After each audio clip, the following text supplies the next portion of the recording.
Hello everyone and welcome to Questline and to my first audio-only video. I wanted to say this clearly at the start. This isn't me stepping away. It isn't me hiding. And it definitely isn't me ashamed of showing my face. The simple truth is this: sometimes my British mug is not always required. What matters to me, and what has always mattered here on Questline, is the message, not the presentation. Audio only allows me to speak more frequently, more consistently, and more directly without losing the depth of what I'm trying to say. And consistency is a skill that matters, that requires practice. Not just for this channel, but for me personally also. So consider this an expansion, not a replacement. Like listening to a podcast, a radio, or listening to someone on the other end of a phone. And the good thing about this approach is that you can listen to me while doing house chores, driving the car, walking down the street minding your own business, whichever suits your preferences. You'll still see me on camera again, just not every single time, because sometimes words are enough. And with that said, cue the disclaimer. And the subject on the day in Questline is New Year's. Christmas has always become a season of dread for me. New Year, on the other hand, feels like a release, an opportunity to start again. The moment Christmas Day is over, the tree comes down, the decorations are put away, and the house goes through a reset. That quiet stretch between Boxing Day and New Year's becomes preparation, not celebration. I don't carry the year forward. I draw it to a close and give it a send-off. Growing up, New Year's meant house parties and noise, plenty of booze and staying up late because it was traditional, which sucks for my sister, bless her, because her birthday's the next day and everyone's half asleep and hungover while she's opening her birthday gifts. That version never really belonged to me as a responsible parent and husband. That tradition is too loud, too messy, too stressful, and too bloody expensive, especially in this day and age. Now, New Year's is catharsis. Physical, mental, and spiritual. Not an excuse to drink, distract, avoid, or to show off, but an opportunity to let go properly. Most people treat New Year like an extension of Christmas, which revolves around excessive consumption, to the point where we're almost sick. I deliberately refuse to do that. I don't keep decorations up out of obligation. I don't stay up past midnight to prove something. I don't drink to manufacture a feeling. And I don't start a new year damaged, hungover, or depleted. New Year's is not an excuse for excess. It's a moment of release. What I do instead is simple and intentional. Between Boxing Day and New Year's Eve, the reset begins. The house is cleaned from top to bottom. Anything that hasn't been used in months is questioned. If it no longer serves a purpose, it goes. Before it leaves, we take a photo, not to cling, but to remember it. Then it's donated, recycled, or passed on. The point is not minimalism for aesthetics. The point is reducing mental load by reducing physical noise. Your environment affects your mind affects your body. You don't start a new year, clearly, if your space is still carrying the past.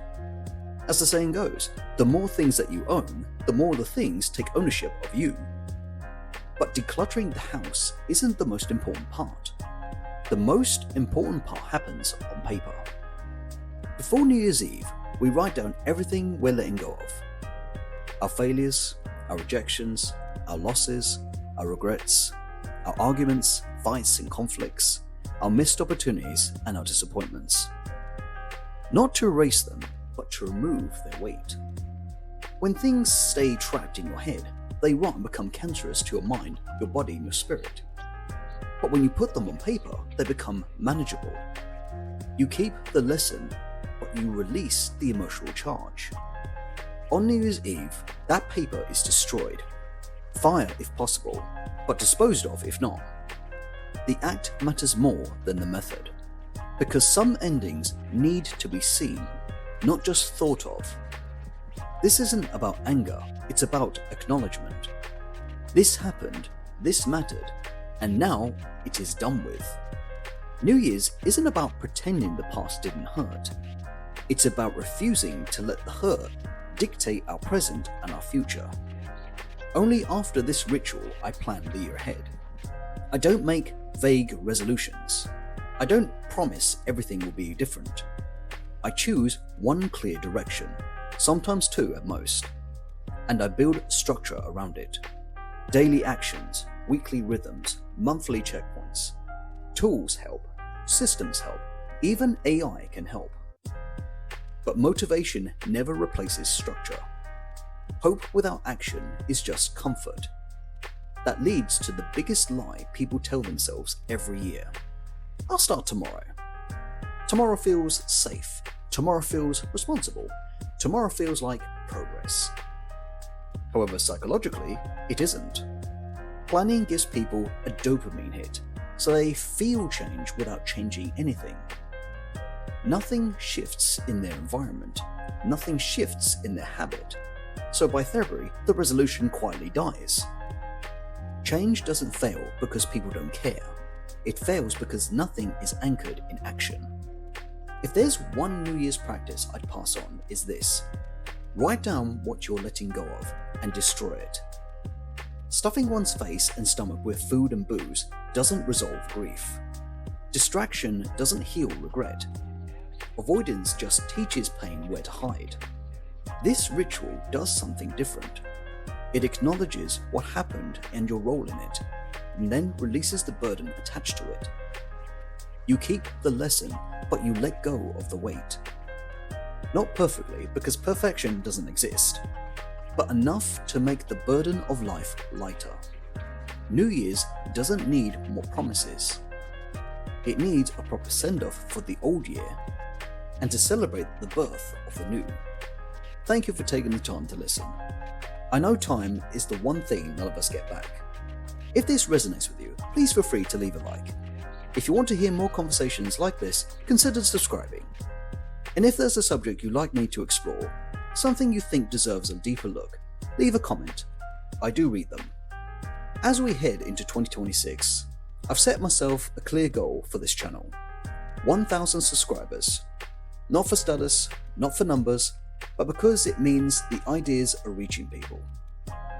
And Questline is doing what it's meant to do. So if you feel inclined, help the word travel, and let Questline spread its wings. And until the next time, stay strong, stay curious, and keep forging your questline. Wishing you all well and good health. Take care.